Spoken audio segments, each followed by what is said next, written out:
Hi, Sharon from Vivid Days. We are continuing the royal theme. This time we are going to be working on a sculpture. Now I've tried a little bit different. I've tried doing it a little bit differently than how I normally do my sculptures, which is freeform. So the centerpiece is controlled and I wanted to see could I do it in a mold. Then the second layer is my freeform and building it together. Absolutely love this color scheme. It looks very regal. And I love the Chameleon pigments because you can do them so they're almost transparent and not, and then the colours that I've used gave so much depth. And I'm still exploring this tin foil, and I've found some substrate that'll be thinner, so you should get more of that pattern coming out. Anyway, you'll see if you watch the video, but thumbs up, subscribe, share, comments are always welcome. I hope wherever you are in the world, you are safe and well. Remember, hashtag Sharon Lindley inspired me. It'll help me see your work, or join my Facebook group. Anyway, I think I've said everything I wanted to say. So hope you enjoyed this theme and let me know what you think to this colour combination and this resin sculpture. Bye. This is the second in my theme of the Royal Collection. The colours I'm using are exactly the same. They do feature in a little bit later in the video, the colours and pigments I'm using, and they're all coming onto the screen now. I wanted to try something different with my resin sculpture. Thought I'd mix it a bit up. Seems though it's the first one I've done in 6 months. How I'm mixing it up, you might say? Well, I'm mixing it up by keeping the second layer, the inside layer, of my sculpture by using this very large round silicone mould. I wanted to see what value, if any, it would add. I know that by using the mould, it's going to force the layer of this one to be quite thicker, but I'm not going to be able to get the edge that I like when I do my free form, which is all those crystals around the edge. The tin foil was part of the project that didn't quite work for this because the iridescent film that I use, which is for florists, was thicker than the one I normally use in the UK, so the indentations or the pattern that the tin foil could have given wasn't going to come through. I'd mixed up also 300 mils of resin. That little bit of glitter that I added just added a beautiful sparkle. The challenge with the mould, I'd cut the paper so it just fit to the top of the mould. Next time I'd keep it higher up. The resin, I had to keep helping it force the weight down. It kept wanting to run away from the edges in some area. Now I had made sure that my table was level, but it was all to do with how the paper or the film fit in there. I had no rhyme or reason with how I was putting my colours on. I just knew that there was some beautiful effects that was going to come from this. I put clear to start with. I then added my black. I then added my teal, and I come in with my blue after I've added the gold. All the time I'm paying attention to my edges. I wanted to make sure the resin wasn't going to seep up and over and then go down under, otherwise I would not be able to get that paper off. And I also wanted to create some interesting effects, and because this is new to me resin that I've not used for sculptures before, I didn't know how it was going to respond. It's quite cold here in Canberra at the moment, and I didn't know whether it would need 4 hours after I've applied it, 5 hours, 6 hours, or even if it was gonna cure 100% because of the cold. So it was quite an exciting adventure for me, and yeah, I did learn a lot from it, and you will see the journey the resin goes on, and it did cure, but it did take 3 days as opposed to 24 hours. And what that meant is you could still, while ever there's ply in it, so if you're going to squeeze it and it's more softer than hard glass almost like feel, then that's where you need to leave it upside down and just let it cure naturally. The liberating part, and I use the word loosely, liberating part, with doing it in the silicone mold, you didn't have to wait until your resin was just curing. So, you know, if you're time poor, you could just slap it in, do what you need to do, go away, come back and then sculpt it when you want. But doing that, it makes, when you're doing the intricate patterns like I'm doing here, the more fluid it is, the less likely it's going to hold, and it's going to keep bleeding and the colours will blend together, and then you might end up with different colours, or should I say muddier colours. But I really did love this combination together, and I mentioned that before on my other video. If you haven't seen that, pop back and see my back catalogue. I create some keyring stroke magnets in the same colour scheme and really enjoy it, and there's some up and coming projects in this as well. I like to do that at the moment, themes. I really started just organically trying to create some interest. I could have just left it the way it was, applied a little bit of heat, but then the gold could have started taking over. But I wanted to put some kind of purposeful pattern in there. Again, I didn't have a preset agenda when I started this, it's just how I went on the journey with it. I alternated the swirls to try and pick up the blue over the black or the black over the blue, just to see if that would help with depth and interest, and I think it did. The thing when you're doing this though is knowing when to stop and when to just walk away and come back after it's cured and go on to the next stage.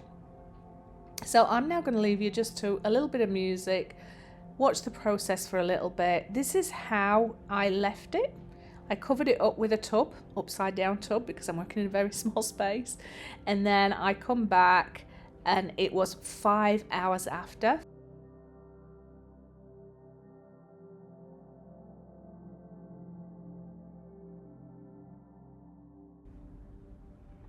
I know I keep saying that I'm having to improvise because all my stuff's in the UK waiting to join me, but you know, for something to hang my resin off, I had a Pringles tin on top of my Malibu. I know, 80s girl, all class, but it did the thing.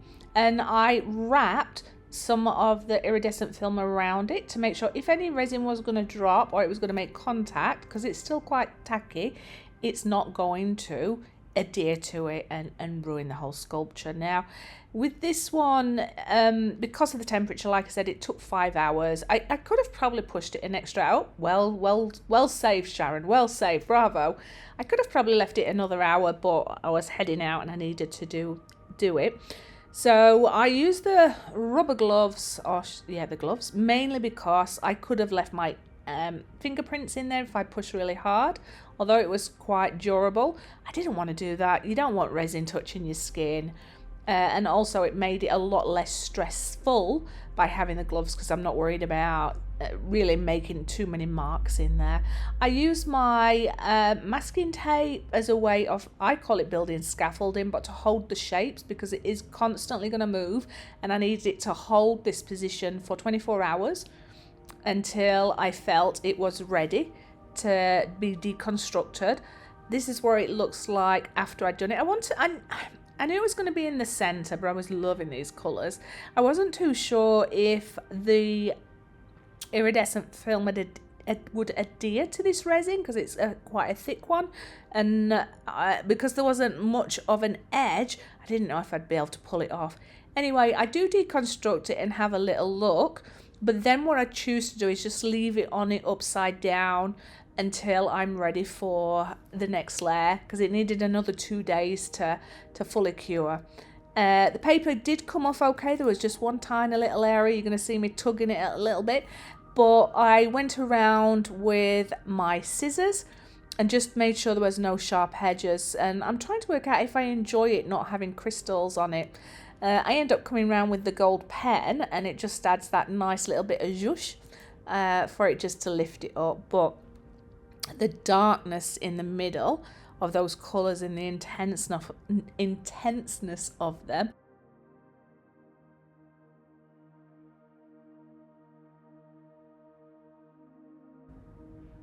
I really do love the inside effects, especially that gold, the way it separates.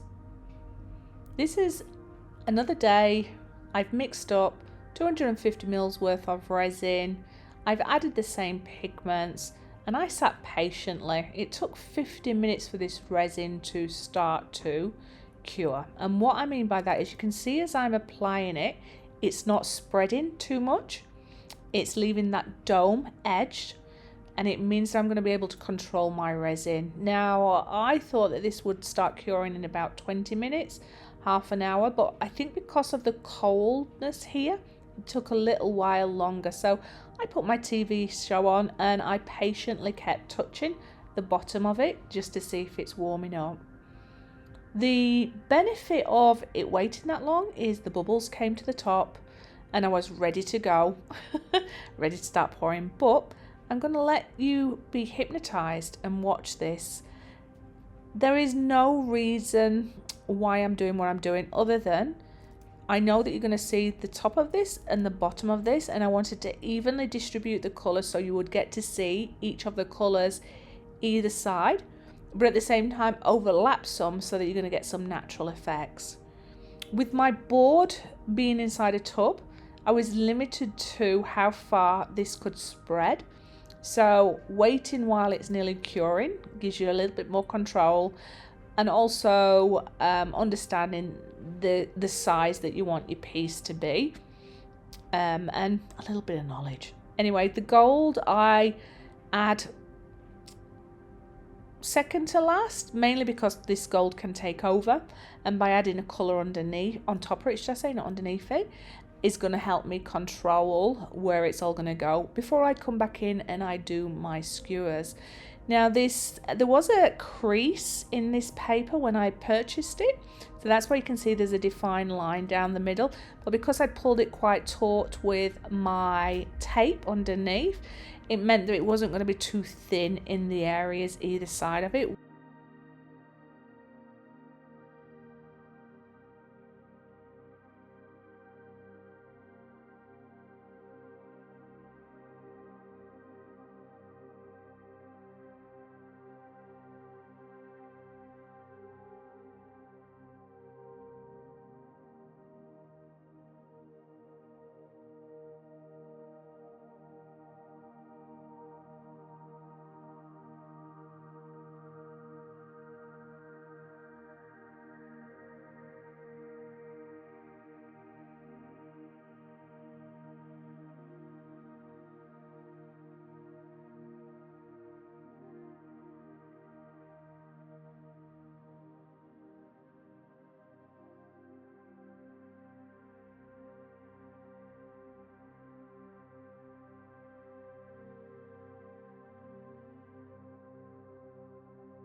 As I'm approaching the final stages with the colour, you see I spin it around, that's me just trying to help with some effects.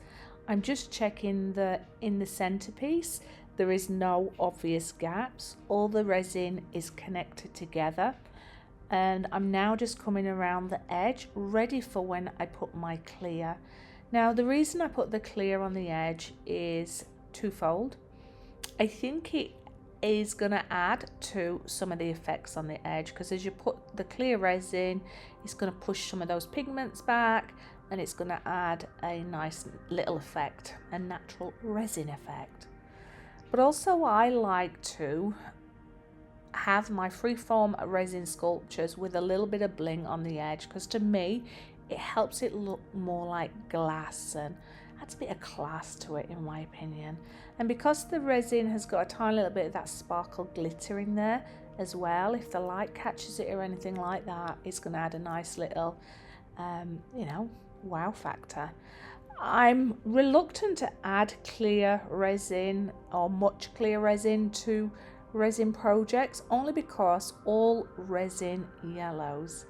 You keep a piece of resin, if you're new to it, in your drawer away from sunlight and have a little look in 12 months or even 2 years. Pull it out, you will see that it discolors. If you add pigment in there, it's going to hide the amount of yellow, so you're not really going to notice it as much. If your resin's not in direct sunlight, it's not going to yellow as quick, but it will yellow. And by adding that little bit of white sparkle just coming through, and by most of it being full of pigments, this should stand the test of time. But I challenge you to do that. Anyway, adding a few circles with the clear just to help with some of the effects. And then I'm going to come in with the jewels that I've got, or you can get them from Amazon. They're crystal table scatterings or wedding table scatterings. But I went to my local store and I found that there was some there. And I don't know if it's going to work out much more cost effective to do it on Amazon versus here. And it'll make sure that I'm not going to overcommit, because I just go out there and buy a bag when I'm ready for it. But I let them fall organically. I try to keep it out of the main piece, but you'll see some go in there, but no drama. I go around the edge and I overcommit because there is a chance that the resin can keep seeping forward. So if it does, it's going to blend in and catch those crystals and absorb it into the resin. So I loosely go around that way, and now what I'm doing is slowly pushing it. I'm pushing it into the resin itself because it is curing quite nicely now. But by doing this, I'm making sure that the bit of resin edge makes contact with a crystal, and I know that there's going to be no gaps. And then at the end, when it's cured, I can shake off the excess crystals, gather them together, ready for using next time. Anyway, I'm carefully putting my skewer in there. I'm not trying to push it right through to puncture the substrate underneath. And I'm rotating my swirls, just going with the flow. I want to replicate or have the essence of the other pattern that I did. So I'm using similar strokes, but not identical. As long as they look like they're connected together and it's the same color scheme, and a few of a similar effects, you should be able to see that it's a piece that belongs together and it's not so disjointed. If I'd applied the pigment to the resin near the clear resin before it was this cured, it would have bled into the clear resin more than what it does here. It virtually doesn't at all. So that's something to think about as well, because that can help you with different effects. Anyway, I come in and I do my lines and my swirls. And after that, what I do is I leave it to cure with a cover over it, and I set my timer for 5 hours. The only problem with the 5 hours, that was at 3 a.m. in the morning for me, because I'd come home from work, I'd done a shift. I didn't anticipate how long it was going to take for me to get set up for doing this project, and then how long it would take for it to actually cure before I could pour it, and then how long it would take before it's ready to drape because of how cold it is. Anyway, I'm pleased to say that the pattern did hold itself as you're seeing it now. You'll see me, hopefully not see me because I'm in my PJs at 3 a.m, get up and start to lay it out and sculpt it. Oh, here I am. Hello, Sharon, you poor tired little girl. Gathering up all my bits. You will see me scrape the excess crystals over now. And because this tub's quite clean, I make sure there's no dust in there. When I gather them together, they fit nicely. Now for me, it was important that I brought my first layer sculpture here and had it down ready so that I can hang this over the top of it to understand how it's all going to connect together. And sleepy Sharon at 3 a.m. and me doing it in a way that I don't normally do it. It did take me a little while to get it to what I thought was going to look all right. The downside is it's upside down, so I'm actually sculpting blind in a way. I don't know if it's going to look nice. I'm just going with intuition, and it paid off. The positive thing is, because this takes a good 3 days to fully cure, even though I left it 24 hours from this stage when I leave it, I was able to then take all the tape off, put it the right way around, and just fine tune the creases and where I wanted it to be before it hardened really well. And by doing that as well, the 2 layers bonded together beautifully, which was absolutely lovely as well. So you see me play around with this. My masking tape is only touching the substrate that it's on, the cellophane. And what do I do then? You'll see me come around and put my gold pen on it, and then that's about it really. You see all the different stages, but thumbs up, subscribe, share, comments are always welcome. Thank you so much for choosing to spend some time with me. Let me know, hello Sleepy Sharon, let me know what you think to this sculpture and this colour scheme. Did you find this video helpful? Hashtag Sharon Lindley inspired me. I'd love to be able to see your work. And also, if you've created anything, remember there is that Facebook group that you can go into and showcase your work. It's a beautiful, small, little community. But come back and see what is the next project I create with the Royal Collection. I was going to say the Royal Theme or the Royal Connection. And yeah, have some fun creating. And I will see you on the next video. And yeah, keep safe, keep creating, and I will see you on the next video. And yeah, it's lovely to be sculpting again. See you on the next video. Bye bye.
I think this is the best angle for you to see the colour and the sparkles, and it's slightly darker and thicker on the inside, and you can just see that little sparkle coming through everywhere.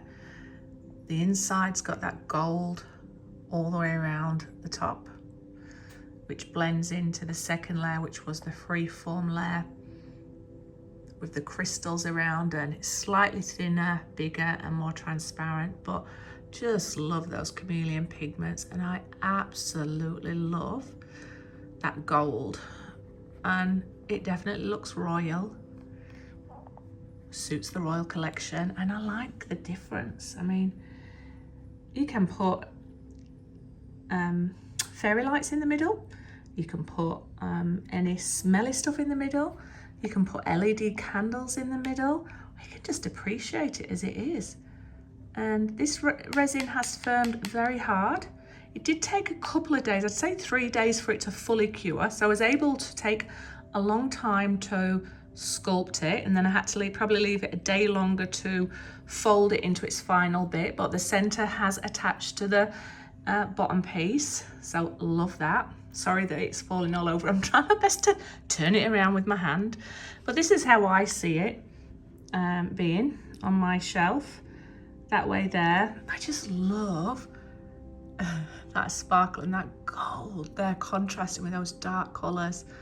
And then just how it's majestically crowned around there with all its jewels.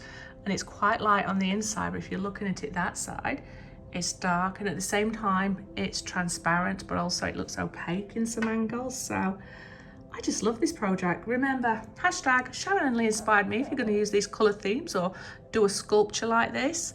And thumbs up, subscribe, share, comments are always welcome. I love to interact with you, and don't forget to join my Facebook group if you want to post some of the art and creations you're working on. It's lovely to be mixing resin again, although it's challenging in my very small bedroom that I'm creating it in and in my little tub. But first world problems. Hopefully you'll come back and see what I next create in the Royal Collection colour scheme. Have a wonderful day, be safe, keep creating, and remember to shine like these sparkly little bits of bling in here. See you next time. Bye bye. There you go, sitting pretty on my shelf near my ocean piece with a little fairy light in there for me. Yay, a present for me.